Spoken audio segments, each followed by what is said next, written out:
ان اللہ وملائکتہ یصلون علی النبی یا ایہا الذین آمنوا صلوا علیہ وسلموا تسلیما اللہم صل علی سیدنا ومولانا محمد معدن الجود والکرم وآلہ وصحبہ وبارک وسلم۔ حمد و صلاۃ کے بعد قرآن مجید سورہ بقرہ، اللہ تبارک و تعالیٰ نے ارشاد فرمایا یا ایھا الذین آمنوا کتب علیکم الصیام، اے ایمان والو تم پر روزے فرض کیے گئے، کما کتب علی الذین من قبلکم، اسی طرح جس طرح تم سے پہلے لوگوں پر فرض کیے گئے تھے، لعلکم تتقون، تاکہ تم پرہیزگار ہو جاؤ، متقی ہو جاؤ، اللہ سے ڈرنے والے بن جاؤ، گناہوں سے بچنے والے بن جاؤ، اپنی زندگی کو رب رسول کے احکامات کی روشنی میں گزارنے والے بن جاؤ۔ روزہ ایک پریکٹس ہے، ایک مجاہدہ ہے، ایک جد و جہد ہے۔ جد و جہد کس چیز کی؟ اللہ کی رضا کے مطابق اپنے آپ کو ڈھالنے کی جد و جہد۔ صوم کا لغوی معنی ہوتا ہے رک جانا، حلال رزق سامنے پڑا ہے، حلال مشروب سامنے پڑا ہے، حلال رشتہ بیوی کا موجود ہے، لیکن ان سب چیزوں سے حالت روزہ میں رکنا، اللہ کی رضا کے لیے رکنا، اس کا نام روزہ ہے۔ صوم کا معنی رکنے کے ہیں، پرہیز کرنے کے ہیں، بچنے کے ہیں۔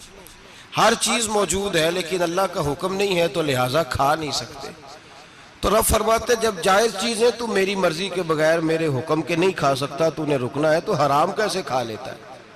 جب جائز چیز کے لیے تجھے حکم ہے، میں کہوں تو کھائے گا، میں کہوں تو نہیں کھائے گا، میں نے حکم دے دیا جائز ہے، روٹی ہے، کھانا ہے، گوشت ہے، تیری فریج میں پڑا سارا کچھ، تو با اختیار ہے، منہ میں دانت بھی ہیں، ہضم کرنے کو ہاضمہ بھی ہے، بھوک کی شدت بھی ہے، پر میری اجازت کے بغیر تو کھا سکتا۔ روزہ رکھ لیا، اب تجھے حکم نہیں کہ تو کھائے۔ جب جائز چیز میری مرضی کے بغیر نہیں کھا سکتا تو ناجائز کیسے کھائے گا؟ میرے نبی پاک علیہ السلام نے اپنے خوبصورت الفاظ کے اندر اس مفہوم کو بیان فرمایا۔ محبوب پاک صلی اللہ علیہ وسلم فرماتے جس نے جھوٹ نہیں چھوڑا، غیبت نہیں چھوڑی، برائی نہیں چھوڑی، اللہ کو اس کے بھوکے پیاسے رہنے کی کوئی ضرورت نہیں۔ وہ کاہے کا رکا ہے؟ جب کوئی کام تو اس نے اللہ کی رضا والا کیا نہیں۔ روزہ رکھ کے دغا کر رہا ہے، روزہ رکھ کے جھوٹ بول رہا ہے، روزہ رکھ کے کم ماپ رہا ہے، تول رہا ہے، دھوکہ دے رہا ہے، رشوت لے رہا ہے، فراڈ کر رہا ہے، حرام کا مال کٹھا کر کے کہتا ہے اس میں سے چلو 10 دیگیں بھی پکا دیں گے۔ وہ بھائی جو کام اللہ نے تجھے کرنے کو حکم دیا تھا، جب تو وہ بجا ہی نہیں لا رہا، مقصد روزہ ہی تو حاصل لعلکم تتقون۔ روزے کا مقصد یہ ہے کہ تو پرہیزگار ہو جائے۔ میرے نبی پاک علیہ السلام کی بارگاہ عالی مرتبت میں 2 عورتیں آئیں، یہ چیزیں کھا لو، کہنے لگی محبوبہ ہم نے روزہ رکھا ہوا ہے۔ فرمایا نہیں تمہارا تو روزہ نہیں ہے، حضور رکھا ہوا ہے روزہ، سحری سے لے کر اب تک کچھ نہیں کھایا، شام تک بھی نہیں کھائیں گی۔ محبوب نے فرمایا ذرا کہہ تو کرو، الٹی تو کرو۔ کہہ کی تو ان کے حلق سے خون بھی نکلا اور گوشت کے لوتھڑے بھی نکلے، پھوٹیاں بھی نکلی۔ نبی پاک نے فرمایا وہاں بیٹھ کے تم نے اپنے جاننے والوں کی غیبت نہیں کی، چغلی نہیں کھائی؟ خاموش ہو گئیں، گردنیں جھک گئیں۔ نبی پاک نے فرمایا تم نے قرآن نہیں پڑھا کہ جو اپنے بھائی کی غیبت کرتا ہے وہ مردہ بھائی کا گوشت کھاتا ہے؟ تو گوشت کھا کے بھی تمہارا روزہ رہ گیا ہے۔ کس طرح کا روزہ ہے کہ صاحب روزہ رکھ کے نہ رکھنے والوں پہ تنقید کر رہے ہیں۔ تراویحاں پڑھ کے نکلے ہیں تو کہتے ہیں میں اکیلا ہی نیک ہوں، باقی تو محلے میں کوئی پڑھتا ہی نہیں۔ یہ کیسا تیرا روزہ ہے کہ تو روزہ رکھ کے تو اس کے مقصد کو نہیں سمجھا؟ لعلکم تتقون۔ روزہ دار تو وہ ہے کہ روزہ رکھا ہوا ہے، کھانے بھی سے رکا ہے، پینے سے بھی رکا ہے، عمل زوجیہ سے بھی رکا ہے، پھر وہ جھوٹ سے بھی رکے، غیبت سے بھی رکے، بدنگاہی سے بھی رکے، حرام خواری سے بھی رکے ساری چیزوں سے۔ یہ بتلائیے کہ روزے کی حالت میں اپنی بیوی کے پاس جانا منع ہے تو غیر محرم کو دیکھنا جائز ہے؟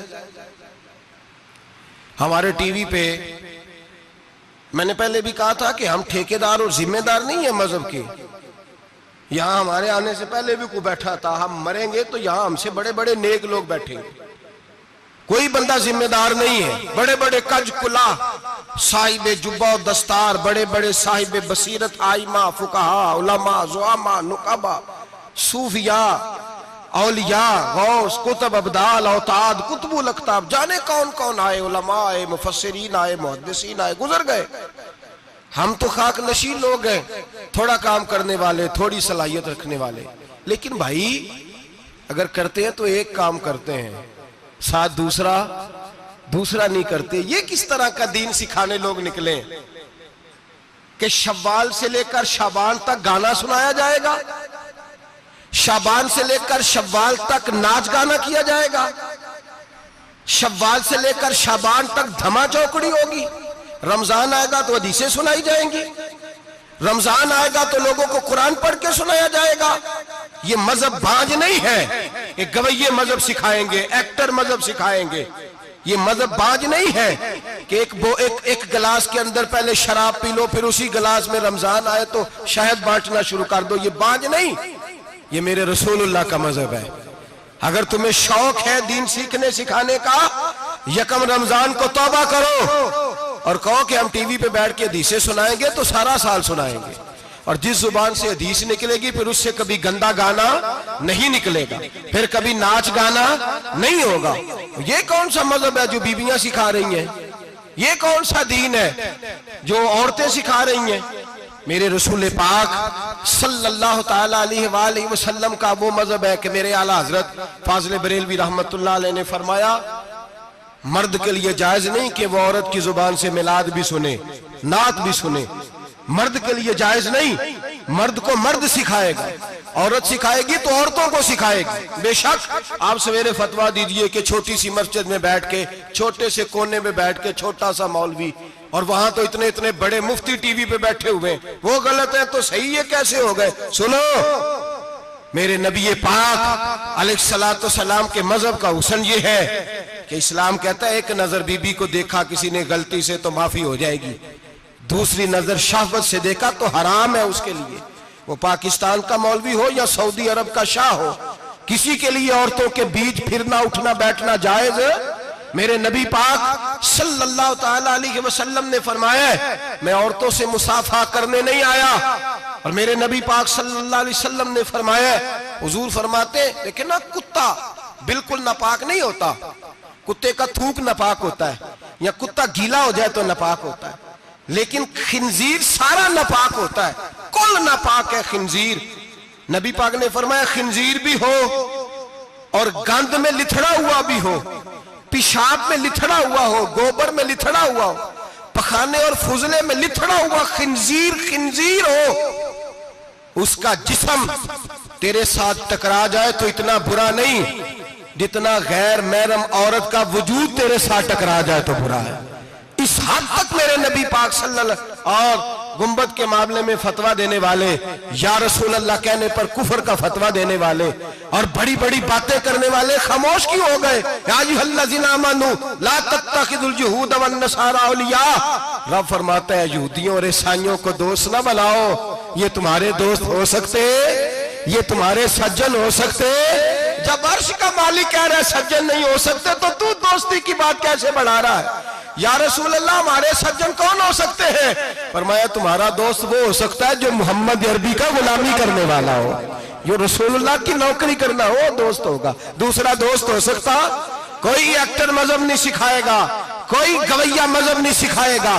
حضرت جناب سیدنا جنید بغدادی، بغداد کے پیر سے کسی نے پوچھا تھا آج سے 1100-1200 سال پہلے، وہ تو زمانہ ویسے نیکی اور پرہیزگاری کا تھا، کہا بابا جی مرد اور عورت نیک ہو، بغیر پردے کے، بغیر حجاب کے، بغیر دیوار کے بیٹھ کر ایک دوسرے کو دین سکھا سکتے ہیں؟ حضرت صاحب بتائیے، مرد اور عورت نیک ہو تو بغیر پردے اور حجاب کے ایک دوسرے کو دین سکھا سکتے ہیں؟ تو حضرت جنید بغدادی فرمانے لگے سکھانے والا حسن بصری ہو اور سیکھنے والی رابعہ بصری ہو تو پھر بھی بغیر پردے کے بیٹھنے کی اجازت نہیں. تو مفتی صاحب کو اجازت کس نے دی؟ مولانا صاحب کو اجازت کس نے دی؟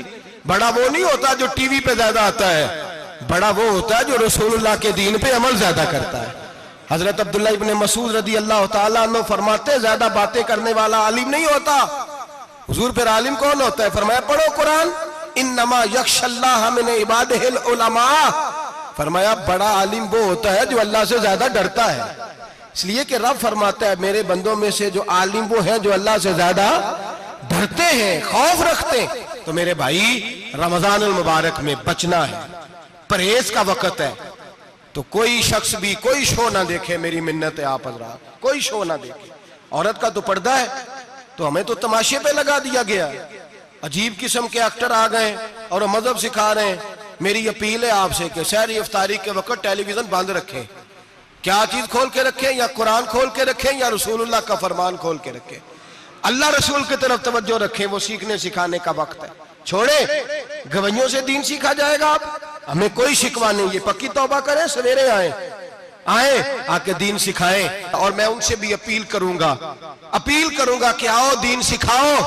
حضرت فضیل بن عیاض فرماتے ہیں میں ڈاکو تھا، کبھی کبھی چھپ چھپا کے جمعہ پڑھا کرتا تھا، پھر میں نے توبہ کی تو سچی توبہ کی، پھر میں نے توبہ کی تو رب کو راضی کرنے والی توبہ کی، پھر میں نے توبہ کی تو چھوڑی ہر شے، غریبوں کا لوٹا ہوا مال واپس کیا، جس کے پیسے نہ دے سکا اس کے گھر میں جا کے اس کی بھینسوں کو چارہ ڈالا، اس کے اونٹوں کی خدمت کی، میں نے قرضے چکائے۔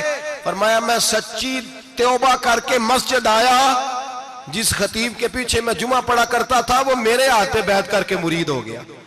اللہ تبارک و تعالیٰ نے اپنے بندوں کے دل میری طرف پھیر دیے، پھر تمہیں اس میں انعام دینے کی ضرورت نہیں پڑے گی، پھر تم کٹیا نشین بن کے بھی دین پھیلاؤ گے تو اللہ اس میں تاثیر پیدا فرما دے گا۔ تو روزے کا معنی رکنا ہے، روزے کا معنی بولیے، روزے کا معنی رکنا، کس سے؟ جھوٹ سے، غیبت سے، بدی سے، بدنگاہی، کھانے پینے۔ روزہ کس پہ فرض ہے؟ امیروں پہ کہ غریبوں پہ؟ جی کہنے میں تو کام ہی میرا تو کام ہی محنت مزدوری والا، میں کیسے روزہ رکھوں؟ میں تو دیہڑی لگاتا ہوں تو روزہ کیسے رکھوں؟ میں نے نہیں کسی حدیث میں پڑھا کہ روزہ وہ رکھے جو دفتر میں بیٹھتا ہے۔ صحابہ کے زمانے میں تو دفتر ہوتے ہی نہیں تھے، کسی جگہ نہیں لکھا ہوا روزہ وہ رکھے گا جو اے سی میں بیٹھتا ہے، تب تو اے سی تھے ہی نہیں۔ حضرت ابو بکر صدیق رضی اللہ تعالیٰ عنہ سے لے کر جناب بلال تک سارے اپنے ہاتھ سے کام کرتے، سارے اپنے ہاتھ سے کام کرتے، سارے۔ حضرت عمر فاروق رضی اللہ تعالیٰ عنہ خلیفہ وقت ہونے کے باوجود مال غنیمت کے اونٹ چرنے جاتے تھے تو چراگاہ میں چھوڑنے میں جاتے تھے، لینے بھی آتے تھے واپس۔ سارے لوگ اپنے ہاتھوں سے مشقت والے کام کرتے، حضرت بلال مزدوری کرتے، سلمان فارسی مزدوری کرتے، مقداد مزدوری کرتے، صحابہ مزدوریاں کرتے، روزے رکھتے۔ اور رمضان کے جانے کا وقت ہوتا تو در رسول پہ کھڑے ہو کے عرض کرتے محبوبہ دل نہیں بھرا، دل کرتا ہے کبھی رب سارا سال ہی روزے عطا کرے، سارا سال رمضان دے تو ہم سارا سال روزے رکھنے کو تیار ہیں۔ جذبہ تھا، طاقت تھی، ہمت تھی۔ آج نوجوان لڑکا ہے کہتا ہے مجھ سے بھوک برداشت نہیں ہوتی۔ میرے بھائی رب بیماری لا دینا، اللہ سے دعا مانگے اللہ شفائیں عطا فرمائے، اور دعا کریں اللہ آزمائش سے محفوظ فرمائے۔ آپ یقین کریں میں نے لوگوں کو دیکھا ہے حلق سے قطرہ نہیں اترتا، خوراک کی نالی لگی ہوئی ہے، اعلیٰ غذائیں پکی ہوئی پڑی ہیں، عرش کا مالک کہتا ہے میں تیرے حلق سے گزرنے نہیں دوں گا، قانون بن گیا۔ میں نے دیکھا ہے ڈرپ پہ لوگ زندہ ہے، بوتل لگی ہوئی ہے گلوکوز کی، گزارا چل رہا، اعلیٰ غذائیں پڑی ہیں، لاکھوں روپیہ تجوری میں پڑا ہے۔ مالک کہتا ہے تو نہیں کھا سکتا، تو وہ کھانے نہیں دیتا، نہیں کھانے دیتا۔ ایک شخص یورپ کے علاقے کا، میں کسی کالم نویس کا پڑھ رہا تھا، وہ کہتا ہے میری خربوں میں جائیداد ہے لیکن میرے معدے میں ایسی تکلیف ہے کہ میں آٹے کو چھان کر جو اوپر سے بورا نکلتا ہے صرف وہ کھا سکتا ہوں، اس کے علاوہ میں کائنات کی کوئی نعمت کھا نہیں سکتا۔ اور میرے بھائی وہ جب چاہے تو بڑے بڑے کھانے کھانے سے تجھے روک دے، تیرے دانت چبانے کے قابل نہ رہے، زبان نگلنے کے قابل نہ رہے، معدہ تیرا ہضم کرنے کے قابل نہ رہے، وہ جب چاہے تو جو مرضی کر لے۔ وہ کہتا چل تو میری مرضی پہ چلنا، ایک مہینہ میرے کہنے پہ نہ کھا، ایک مہینہ میرے کہنے پہ نہ کھا، تو یا اللہ تو کیا کرے گا؟ فرمایا صوم تصحو، میرے نبی پاک نے فرمایا تم روزے رکھو اللہ تمہیں صحت عطا فرما دے گا، اللہ تندرستیاں دے دے گا، شفائیں دے دے گا۔ تم روزے رکھو اللہ تمہیں، سبحان اللہ، اللہ تمہیں اللہ طاقت دیتا ہے، ہمت دیتا ہے، اللہ ہمت دیتا ہے۔ میں نے دیکھا ہے، میں نے بزرگوں کو دیکھا ہے، ضعیف لوگوں کو دیکھا ہے، کمزور لوگوں کو دیکھا ہے، میں نے دیکھا ہے روزے رکھتے ہوئے، مزدوروں کو دیکھا ہے روزے رکھتے ہوئے۔ میں اپنے ابا جی کو کہتا، ابا جی اتنی سخت گرمی اور مزدوری آپ کرتے اور مزدوری کے عالم میں روزہ رکھتے، تو کہتے پتر روزہ کی آندا ہے، روزہ کدوں کو جاندا ہے، روزہ اپنی جگہ تے وے مزدوری اپنی جگہ ہوتے۔ اور کئی دفعہ میں نے فرمان لگے، میں نے یار سمجھ کوئی نہیں لگ دی، پتہ نہیں روزیاں چ اللہ طاقت کتھوں دے چھڑ دے، نہیں زیادہ کام بھی زیادہ کرید ہے تے روزہ بھی رکھ بھائی، صوم تسخو میرے مصطفیٰ نے فرمایا تو روزہ رکھ، اللہ تجھے صحت عطا فرما دے گا۔ رب تعالیٰ تجھے، یہاں ہوٹل کھلے ہوئے ہیں، یہاں عجیب حالات ہیں، ہوٹل کھلے ہوئے ہیں، لوگ بہانے ڈھونڈتے پھرتے ہیں، کہتے ہیں کٹ لگ گیا تھا ذرا، تھوڑا سا خون نکل آیا، سنی پلاس لگائی ہے تو روزہ نہیں رکھا، یہ ذرا مجھے تھوڑی دقت ہو گیا تو میں نے روزہ نہیں رکھا، کھانسی لگ گئی ہے تو روزہ نہیں رکھا۔ او خدا کے بندے، روزہ تو نعمت ہے۔ اور سبحان اللہ، میرے نبی پاک نے فرمایا لِكُلِّ شَيْءٍ زَكَاةٌ وَزَكَاةُ الْجَسَدِ الصَّوْمُ، فرمایا ہر شے کی زکوٰۃ ہوتی ہے، وجود کی زکوٰۃ روزہ ہے، روزے رکھو جسم کی زکوٰۃ نکل جائے گی۔ فاقہ کرنا بھی میرے نبی پاک کی سنت ہے، مسواک کرنا بھی سنت ہے، اور فاقہ کرنا بھی۔ مسواک والی سنت زیادہ اپناتے ہیں لوگ، فاقہ کرنا بھی نبی پاک کی سنت ہے۔ ایک صاحب مجھے کہنے لگے جناب بیٹھ کے کھانا حضور کی سنت ہے، میں نے کہا کبھی کبھی نہ کھانا بھی نبی پاک کی سنت ہے، نہ کھانا بھی حضور کی سنت ہے۔ اور ہمارے فقہاء نے لکھا ہے جو روٹی زیادہ کھاتا ہے اس میں دو باتیں پیدا ہو جاتی ہیں، کیا کیا؟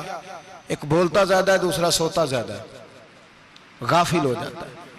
فقہ اور حکیم اطباء ڈاکٹر کہتے ہیں کہ پیٹ خالی رہے نا جس آدمی کا، اس کا حافظہ مضبوط ہوتا ہے، اس کے ذہن کی گرہ کھلتی ہے۔ زیادہ کھانے سے تو خماری چڑھتی ہے، دماغ ڈھونڈتے پھرنا روٹی کدھر سے آج اچھی ہے، گھر میں نہیں پکی تو ہوٹل چلے جانا، کھانے کے سوا اور کام ہی کوئی نہیں۔ اور صاحب میرے نبی پاک علیہ السلام نے فرمایا کافر 7 آنتوں سے کھاتا ہے، 7 آنتوں سے، اور فرمایا میرا مومن 1 آنت سے کھاتا ہے، اس کے وجود میں کھانے والی 1 آنت ہے، کافر 7 آنتوں سے کھاتا ہے۔ فاقہ کشی سے نورانیت پیدا ہوتا ہے، کم کھانا۔ دیکھیں نا نبی پاک صلی اللہ علیہ وسلم نے اللہ سے فاقہ مانگ کے لیا ہے، یا اللہ 1 وقت روٹی دے، 1 وقت کا فاقہ دے، مانگ کے لیا ہے نبی پاک نے، مانگ کے۔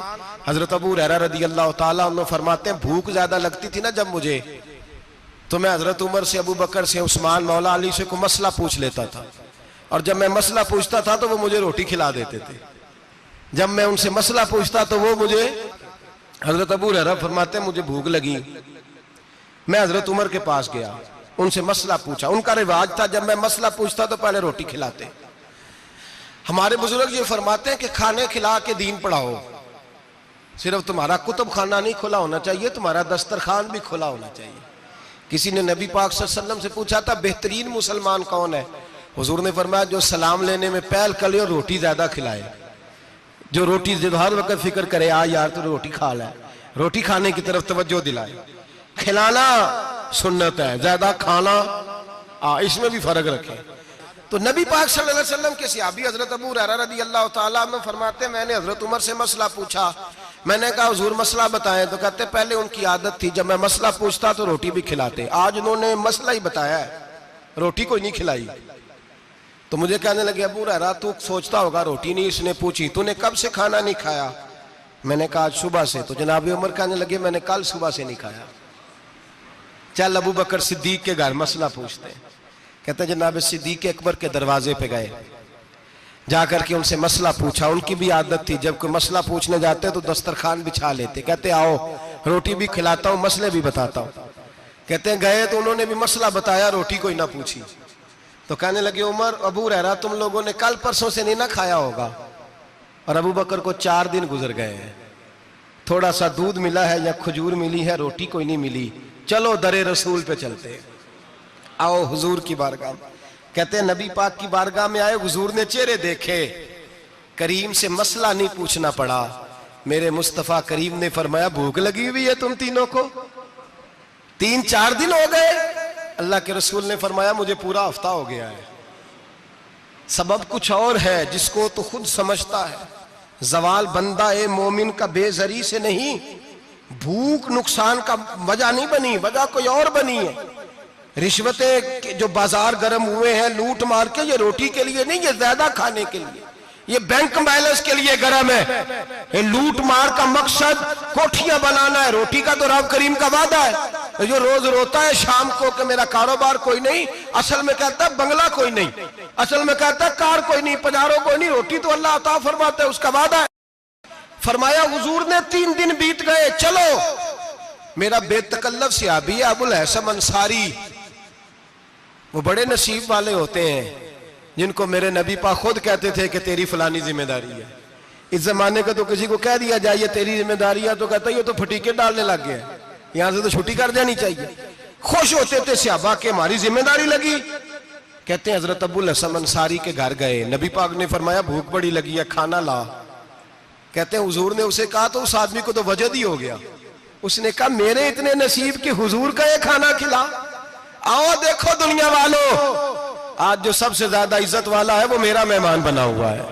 فرماتے ہیں وہ دوڑے گئے، بکری اٹھائی، ذبح کی، بیوی کو کہنے لگے روٹی تیار کر، ادھر کھجوریں توڑی، انگور توڑے، کہنے لگے حضور آپ جب تک تناول کریں تب تک کھانا پک جاتا ہے۔ حضرت عمر کہتے ہیں روٹی پک کے آئی، بڑا پیارا گوشت، بڑا اچھا سالن، بڑا خوبصورت خلوص والا کھانا۔ فرماتے ہیں میں نے بڑا ہی کھایا۔ نبی پاک نے نہ ایک روٹی لی اور چھوٹی چپاتی، تھوڑا تھوڑا سالن کونوں سے، اور جب نبی پاک نے کھا لیا تو حضور کی آنکھوں میں آنسو آئے۔ حضرت عمر کہنے لگے حضور روئے کیوں؟ نبی پاک نے فرمایا سوچتا ہوں 7 دن کے فاقے کے بعد کھایا ہے، پر ڈرتا ہوں رب اس کا حساب پوچھے گا تو جواب کیسے دینا ہے، اس کا حساب بھی تو دینا ہے نا جو کھایا ہے۔ تو حضرت عمر فاروق کے ہاتھ میں کچھ چیز تھی، زور سے زمین پہ ماری، کہا محبوبہ 7 دن کے بعد بھی روٹی کھائے تو حساب دینا ہے۔ نبی پاک فرمانے لگے عمر وہ مالک ہے نا، تو جب دیتا ہے تو حساب نہیں لے سکتا، حساب تو دینا ہے، حساب تو دینا ہے، تیاری رکھو۔ صحابہ کرام فرماتے ہیں ہم نے ارادہ کیا کہ آج کے بعد ہم پھر فاقے کریں گے، کم کھائیں گے، اس لیے کہ حساب دینا ہے۔ میرے بھائی وہ فاقہ کشی کرتے تھے، ڈرتے تھے۔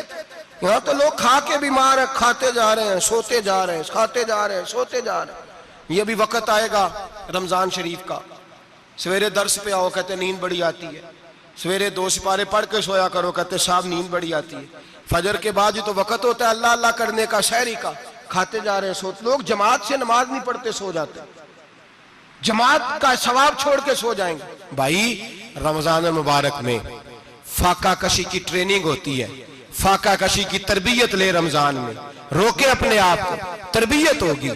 اور ہمارے صوفیاء فرماتے ہیں جو زیادہ کھاتا ہے اس کا نفس اس کو زیادہ پہ مائل کرتا ہے، خواہشات نفس پیدا ہوتی ہیں۔ میرے نبی پاک علیہ السلام نے جوانوں کو حکم دیا ہے یا معاشر الشباب، او جوانوں، یا رسول اللہ کیا حکم ہے؟ فرمایا یا نکاح کر لو اگر طاقت ہے، نہیں طاقت تو روزے رکھو۔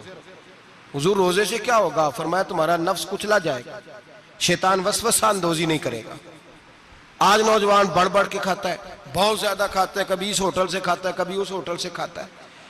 اتنا زیادہ کھائیں گے تو نفسانی قوتیں اچھل کر کے آئیں گی، مشکل ہو جائے گا۔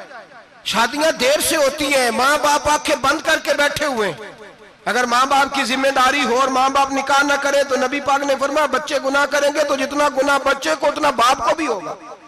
تو ماں باپ چپ ہیں، دوسرا شادی مشکل بڑی ہے، مہنگی بڑی، اور تیسرا نہیں کر رہے کچھ لوگ تو روزے بھی نہیں رکھ رہے۔ تو رمضان ان کے لیے بھی وقت ہے، نفسانی قوتیں کچلی جائیں گی، کھانا جتنا کم کھایا جائے گا اتنا وجود کے اندر نفسانی خواہشات کم پیدا ہوں گی۔ تو رمضان تو پریکٹس ہے مجاہدے کی، دین کی۔ اور دوسرا میرے حبیب پاک صلی اللہ علیہ وسلم نے فرمایا ہے، حضور فرماتے ہیں کہ رمضان اور قرآن کا آپس میں رشتہ ہے۔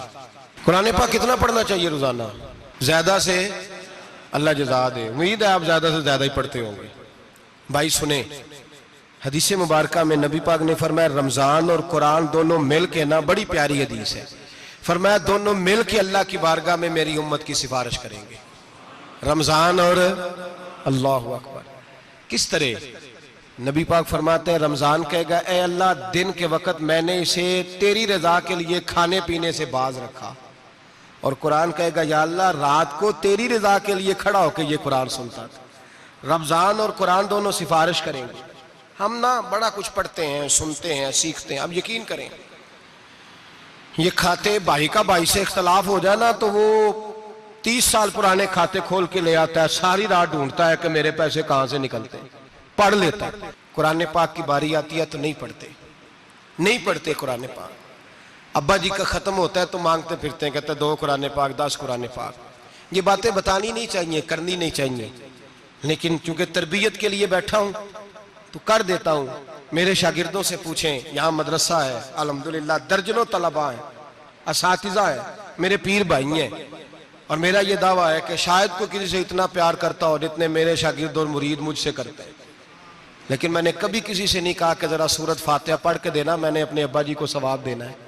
پوچھ لیں کسی سے نہیں کبھی کہا، کبھی نہیں میں نے کہا کہ ذرا مجھے تھوڑا سا قرآن پڑھ دیں۔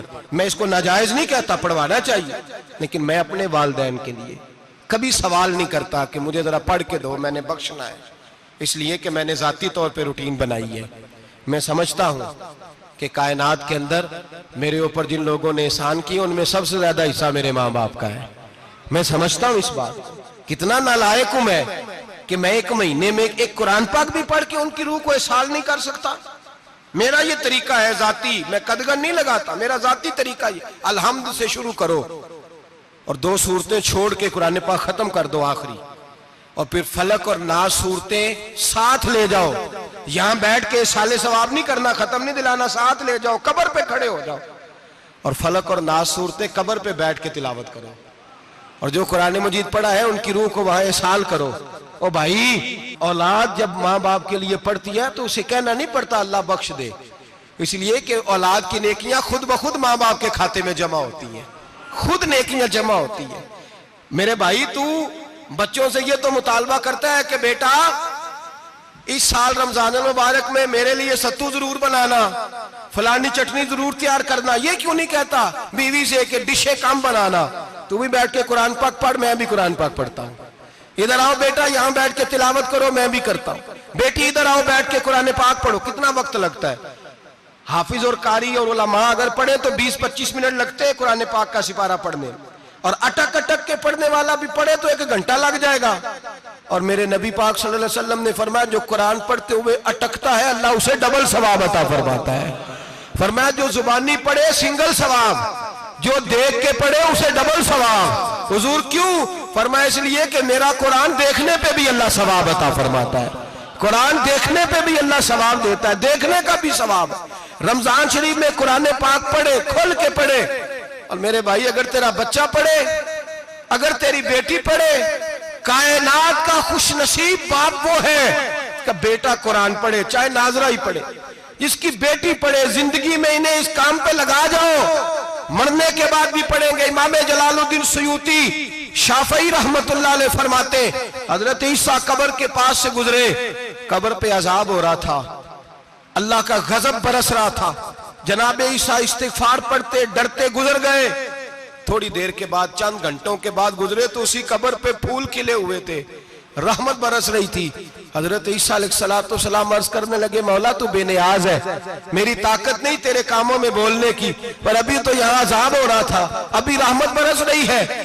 جناب عیسیٰ کہتے ہیں آواز خدا بندی آئی، عیسیٰ بندہ بڑا گناہگار تھا، پاپی تھا، مجرم تھا، خطا کار تھا، لیکن جب اس کا انتقال ہوا، اس کی بیوی حاملہ تھی، اس کے پیٹ میں بچہ تھا، بچہ اس کے انتقال کے بعد پیدا ہوا، آج وہ 4-4.5 سال کا ہوا ہے، مکتب میں گیا ہے، مدرسہ میں گیا ہے، استاد نے بسم اللہ شریف پڑھائی ہے، فرمایا اس نے توتلی زبان سے کہا ہے بسم اللہ الرحمن الرحیم، کہا عیسیٰ مجھے بتلا اس زمین پر وہ معصوم جسے ابھی رحمان اور رحیم کہنا نہیں آتا، وہ توتلی زبان سے مجھے رحمان اور رحیم کہے اور میں اسی زمین پہ اس کے باپ کو عذاب دوں؟ فرمایا اس نے 1 بار رحمان اور رحیم کہا ہے، میں نے اس کی باپ کی قبر کو نور سے معمور فرما دیا ہے، نور سے بھر دی ہے قبر، برکت سے بھر دی ہے۔ اللہ کرے میرے بیٹے بھی قرآن پڑھے، اللہ کرے میری بیٹیاں بھی قرآن پڑھے، اللہ کرے ہم سب کی اولادیں قرآن پاک پڑھے۔ لیکن نا امام اعظم ابو حنیفہ رمضان میں 61 قرآن پاک پڑھتے تھے، کتنے 60 تے ایک اللہ اکبر. ایک قرآن پاک دن میں پڑھتے پورا, ایک رات کو پڑھتے, ایک تراوی میں پڑھتے, 61 قرآن پاک امام صاحب پڑھتے. آپ فرماتے میں نے چھوڑ دیے سارے وظیفے, میں صرف رسول اللہ کا قرآن پڑھتا ہوں. رمضان سارا قرآن پاک, سارا رمضان. اب تو عادت ہی نہیں رہی ہمیں قرآن پاک کی. اگر لوگ ناراض نہ ہوں تو محفل نعت ہوتی ہے تو تلاوتیں کتنی ہوتی ہیں, اور نعتیں ہم نے ذوق ہی نہیں بنایا, ذوق ہی نہیں بنایا ہم نے تلاوت قرآن کا. اس لیے کہ قراء علماء فقراء ان کو ہم تیار ہی نہیں کر رہے, ہم تو ایکٹر پال رہے ہیں جو پیسے لیتے ہیں نعت خوانی کے. معاذ اللہ. او میرے بھائی, کیا قرآن میرے نبی کی نعت نہیں؟ حضرت عائشہ صدیقہ رضی اللہ تعالیٰ عنہ کے پاس صحابہ گئے, کہنے لگے اماں جی ہمیں نبی پاک کا اخلاق بتلائیں. تو اماں جی کہنے لگی جاؤ جا کے قرآن پاک پڑھو. کالا خلقہ القرآن, سارا قرآن میرے نبی کے اخلاق کا ہی نام ہے. یہ ساری نعت ہے, یہ ساری نعت ہے. اس نعت کو سننے لوگ کیوں نہیں آتے؟ اتنا رش میں اپنے نعت میں اتنا تراوی پہ کیوں نہیں ہوتا؟ اور ملت کا جوان یاد رکھے, بوڑھے تراویاں پڑھتے ہیں, ضعیف تراویاں پڑھتے ہیں, گھٹنوں میں درد ہے تراویاں پڑھتے ہیں, بیمار بوڑھے تراویاں پڑھتے ہیں. جوان وہاں چوک میں کھڑے. کیا جوانی اس لیے ہے چوکوں میں کھڑا ہوا جائے؟ کیا جوانی اس لیے ہے کہ سعودی عرب جانے کے لیے پاسپورٹ بنانا ہو تو 2.5 گھنٹے کھڑا رہے تو, شناختی کارڈ کے دفتر تو کھڑا رہے, پروٹیکٹر کے لیے کھڑا رہے, کافروں کے سامنے کاسا لیسی کرنے کے لیے تو کھڑا رہے, تو نوکری پہ جائے تو ساری رات کھڑا رہے, اور تو قرآن کے لیے کھڑا نہیں ہوتا؟ میرے محبوب نے فرمایا من قام ایمانا و احتسابا غفر له ما تقدم من ذنبه. فرمایا جو رمضان المبارک میں اللہ کی رضا کے لیے گناہوں کی معافی کے ارادے سے قیام کرے گا, راتوں کو عبادت کرے گا, اللہ اس کے پچھلے سارے گناہ معاف فرما دے گا. نوجوان ارادہ کریں, پروگرام بنائیں کہ انشاءاللہ قرآن پڑھنا بھی ہے, قرآن پڑھوانا بھی ہے, سننا بھی ہے, اور انشاءاللہ بولیے سننا بھی ہے اور پڑھنا بھی ہے اور پڑھانا بھی. ہمت کریں, دلیری کریں, آ کے کھڑے تو ہو, اللہ توفیق عطا کرے گا. پہلی بات یہ کہ روزہ رکھیں, دوسری بات یہ کہ قرآن پاک کی تلاوت کریں, اور روزہ رکھیں تو روزے کے سارے حسن سمیت اسے رکھیں. نبی پاک نے فرمایا رمضان غمخواری کا مہینہ ہے, غمخواری کریں. ہمارے زمانے میں 2 قسم کی تکلیفیں ہیں. ایک تو غریب آدمی, اس کا حال یہ ہے کہ وہ مانگتے ہی گزارا کرنا چاہتا ہے. اس نے ہاتھ یوں کر لیا ہے تو اب اس کا یوں ہونے کو تیار نہیں. ضرورت اگر کسی آدمی کو کسی دروازے پہ لے جاتی ہے تو برا نہیں, لیکن سوال کا اپنے اوپر دروازہ کھول لینا یہ ٹھیک نہیں. فاقہ کشی پیدا کریں, حوصلہ پیدا کریں, تھوڑے پہ گزارا کرنا سیکھیں. غریبوں کو بھی اجازت نہیں کہ وہ نکل کھڑے ہوں میدان میں مانگنے کے لیے. ٹولیاں نکلتی ہیں رمضان میں, جتھے نکلتے ہیں خیرات اکٹھی کرنے والے. بچیں.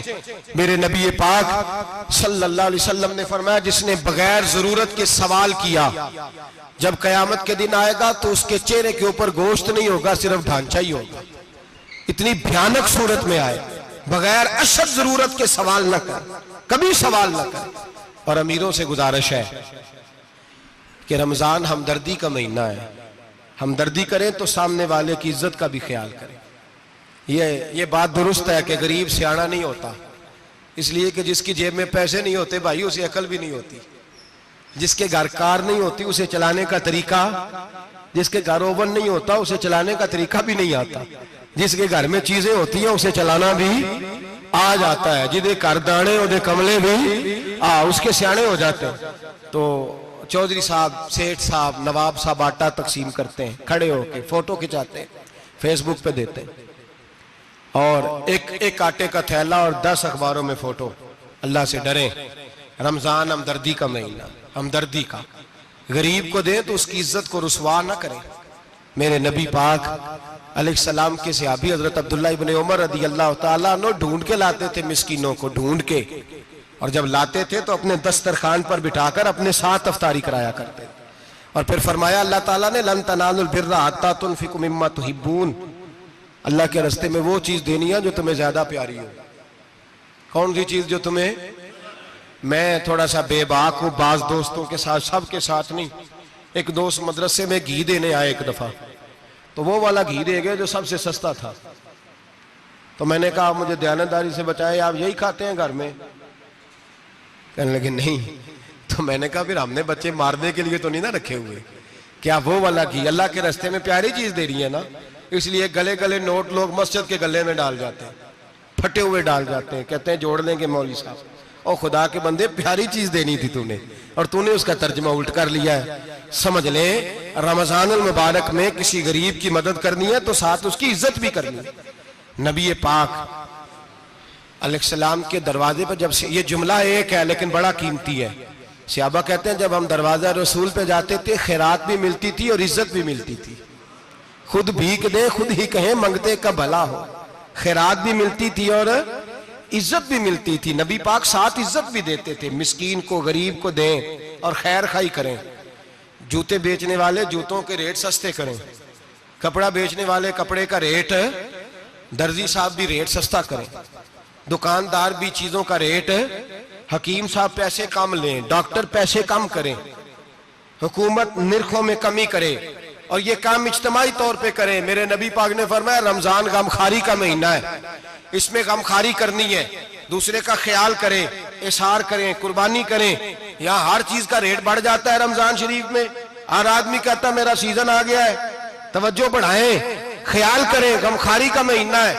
اور پھر آپ لوگوں سے یہ بھی گزارش ہے کہ رمضان المبارک کا جب مہینہ آئے تو جس آدمی کے ساتھ نیکی کرنی ہے وقت پہ کریں، کسی غریب کو پیسے دینے ہیں کپڑے دینے ہیں تو یکم رمضان کو دیں۔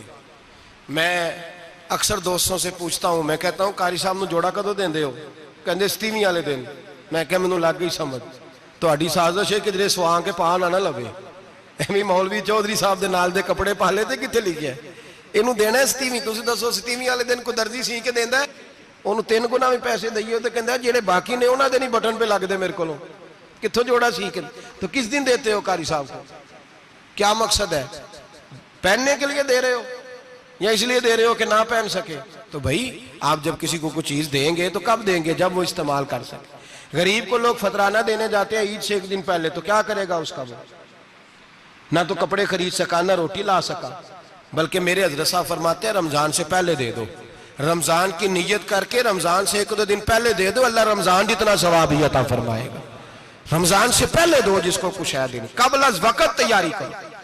اور میرے قبلہ حضرت صاحب فرمایا کرتے اپنے کپڑے بعد میں، غریب کے بچوں کے کپڑے پہلے، اپنے گھر کی ضروریات بعد میں، غریبوں کی ضروریات، اس لیے کہ اللہ پاک نے ان کا رزق بھی ہمارے گھر بھیج دیا، ہماری ڈیوٹی لگائی ہے کہ تم نے بانٹنا، بانٹنے والے بنو، اور یہ ذہن بنائے کہ پتہ نہیں کس کا حصہ تھا جو اللہ نے میرے گھر بھیجا، یہ ذہن بنا کے بانٹ، اور جس کو دینے جائیں ہاں آپ کو اجازت ہے تھوڑا بہت پتہ کرنے کی، لیکن تھوڑا بہت تفتیش کرنے کی اجازت، بال کی کھال اتارنے کی اجازت۔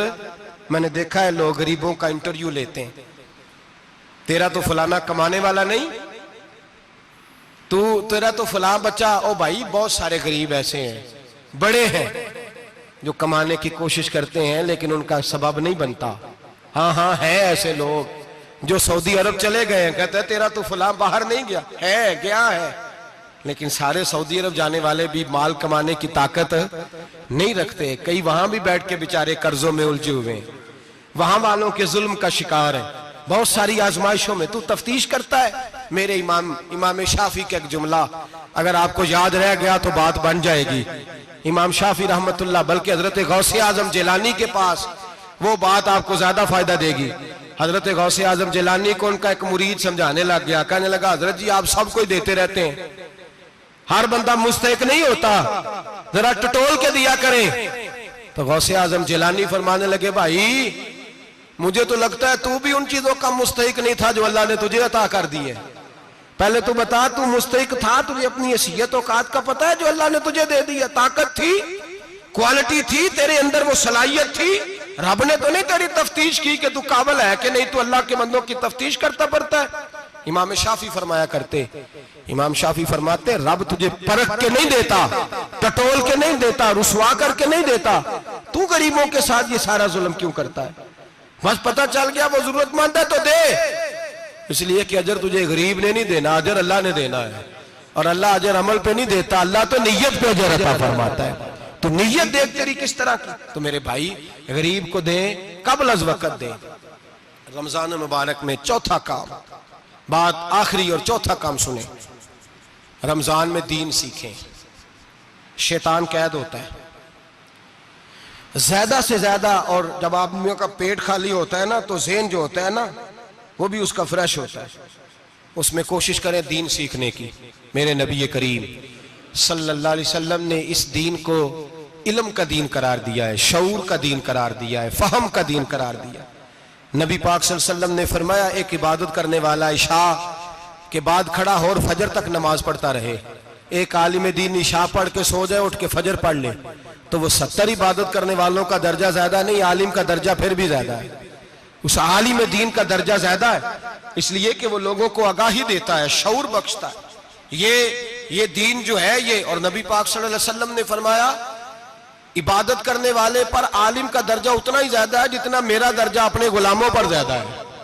عالم کو حضور نے اتنا بڑا مقام دیا۔ دین سیکھیں، شعور حاصل کریں، یہ فقاہت کا دین ہے، شعور حاصل کرنے کا دین ہے۔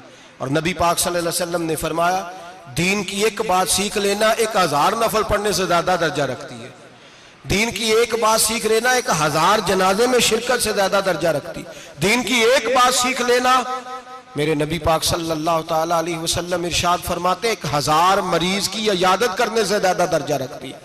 فرمایا جس نے رات کے ایک لمحے میں دین کی ایک بات سیکھی اللہ اسے ساری رات عبادت کرنے سے زیادہ ثواب عطا فرمائے گا۔